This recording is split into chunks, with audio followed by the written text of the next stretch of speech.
At 09:38 on the morning of May 7, 1942, Chief Watertender Oscar V. Peterson stood in the engine room of USS Neosho, watching steam blast from ruptured pipes while the ship listed 30 degrees and Japanese dive bombers circled for another attack run.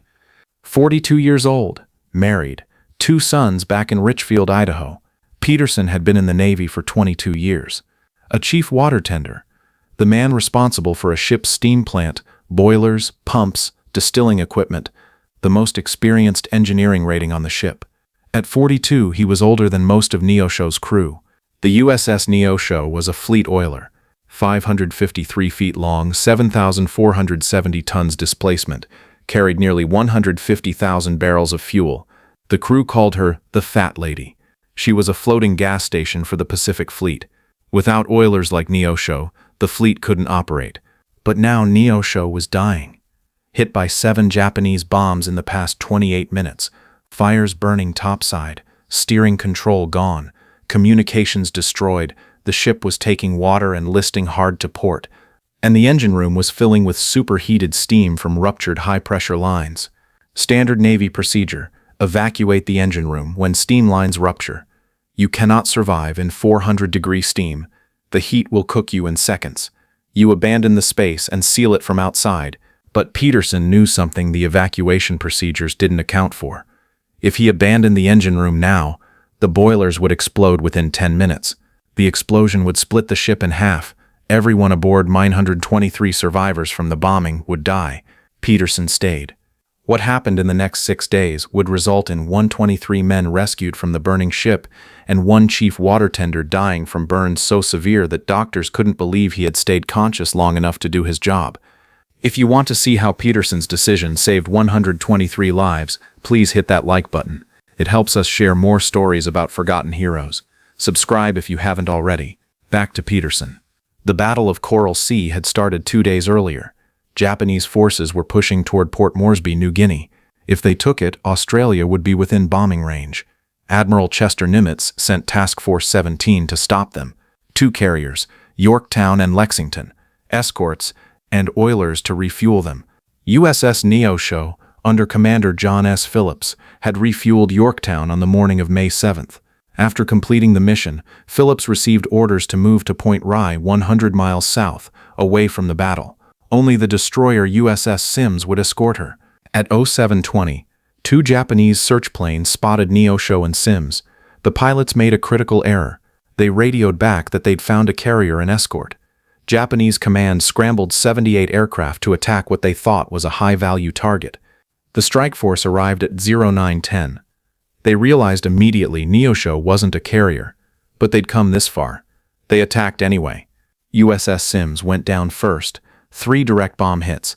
The destroyer broke in half and sank in minutes. 379 men lost. Only 15 survived. Then the Japanese focused on Neosho. The oiler was slow, unarmored, loaded with 140,000 barrels of fuel. A floating bomb. The first bomb hit at 09:12 forward deck. The impact killed 6 men and started fires. The second bomb hit at 09:15, starboard side. Ruptured fuel tanks. More fires. Peterson was in the engine room when the third bomb hit. 09:18. The explosion shook the entire ship. Steam lines overhead ruptured. High-pressure steam 400 degrees began blasting into the engine room. Standard procedure: evacuate immediately. But Peterson was the senior engineering watchstander. He knew the ship's steam plant better than anyone. He knew what would happen if everyone ran. Neosho's boilers were still generating steam. With the steam lines ruptured, pressure would build inside the boilers. Without someone to control the valves, to isolate the damaged systems, the boilers would overpressurize and explode. Peterson ordered his watch crew out. Get topside, now.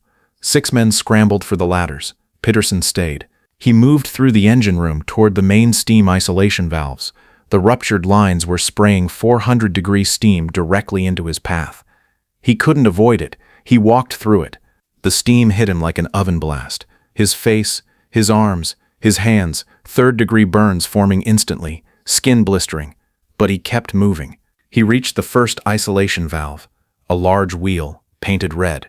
He grabbed it with both hands. The metal was hot from the steam. His burned hands screamed.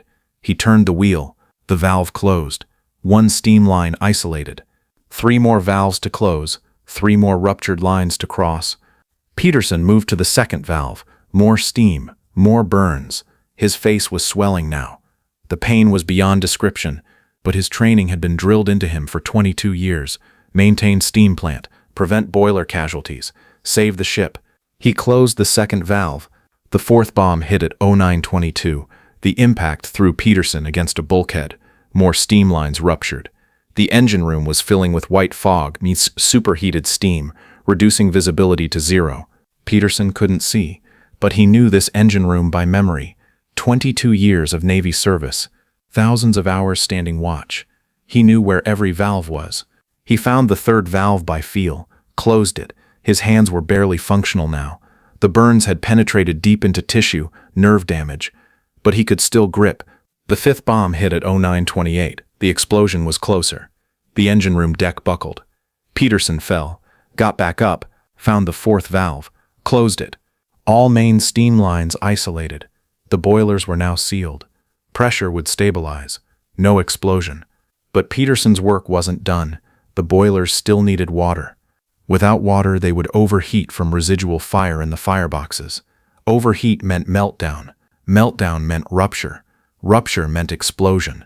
He moved to the feed water system, found the manual pump controls, began pumping water into the boilers. Each pump stroke required both hands. Each movement pulled burned skin. He pumped for 8 minutes. At 0936, he heard shouting from above. The damage control party was calling down. "Chief, you need to evacuate. Ship is sinking." Peterson shouted back. His voice was hoarse from steam inhalation. "Boilers secured, feed water running, you're good." The damage control officer looked down through the hatch, saw Peterson standing in the steam-filled engine room, saw the burns. "Chief, get out of there." Peterson said, "Need to monitor feed water, 5 more minutes." At 0938, Peterson collapsed.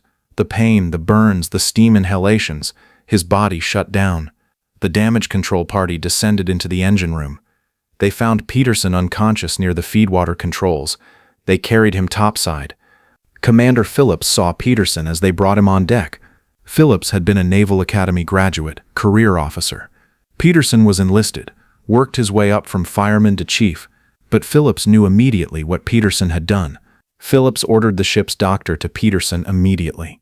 The doctor took one look and knew Peterson wouldn't survive. Third-degree burns over 70% of his body. Face, arms, hands, legs. The steam had cooked him alive. But Peterson was still breathing, still alive. Phillips had him moved to the damaged officers' quarters where the doctor could work. The Japanese bombers made 2 more runs. The 6th bomb hit at more 9:41, the 7th at more 9:45. Then they left, out of bombs. Neosho was dead in the water but still afloat. Phillips assessed damage. Steering gone. Communications destroyed. 4 of 6 boilers damaged. But the ship wasn't sinking immediately, and the boilers hadn't exploded. Peterson had prevented that. But Neosho was adrift, 100 miles from the last known friendly position. No radio to call for help. Japanese submarines patrolling the area. The crew settled in to wait for rescue. Peterson remained unconscious for the first 24 hours. The doctor did what he could. Bandages, morphine. But burn treatment required specialized facilities. A hospital ship. They had neither. On May 8th, Peterson regained consciousness. Briefly, he asked the doctor if the boilers had exploded. The doctor said no. Peterson nodded, said good. Lost consciousness again. The ship drifted for 4 days. Japanese submarines found them twice. Both times the subs examined the crippled oiler and decided it wasn't worth a torpedo. It was already dying. On May 11th, a PBY patrol aircraft spotted Neosho. The pilot radioed the position to Task Force 17. The destroyer USS Henley was dispatched for rescue. Henley arrived at 15 on May 11th, 4 days after the bombing. 123 survivors were still alive on Neosho. The ship was listing 40 degrees now, taking water, hours from capsizing. Henley came alongside. The rescue operation began. 123 men transferred to the destroyer. Peterson was carried across on a stretcher. Commander Phillips was the last man off Neosho. He watched as Henley's guns fired into the oiler's hull, scuttling her. preventing the Japanese from salvaging 140,000 barrels of fuel. Neosho went down at 17:30 on May 11th. Henley transported the survivors to a hospital ship. Peterson was transferred immediately to intensive care. The doctors examined his burns. They couldn't believe he had stayed conscious and functional for 8 minutes with injuries that severe. One doctor wrote in Peterson's medical file, "Burns incompatible with sustained motor function. Patient should have been immediately incapacitated. No medical explanation for continued performance of duty." But Peterson had done it anyway, because 22 years of training had programmed him to secure the steam plant no matter what. Because he was a chief. Because 123 men depended on those boilers not exploding. Peterson died on May 13, 1942. 6 days after the attack, his body couldn't recover from the burns. Commander Phillips was with him when he died. Phillips immediately wrote the Medal of Honor recommendation.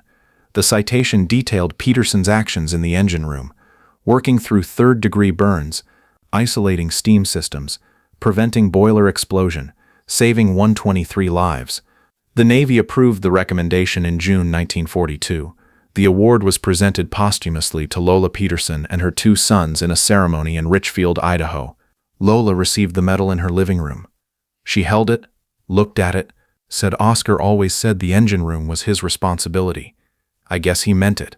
She kept the medal in a wooden box, showed it to visitors occasionally, explained what Oscar had done, but mostly she kept it private. Oscar wouldn't have wanted attention.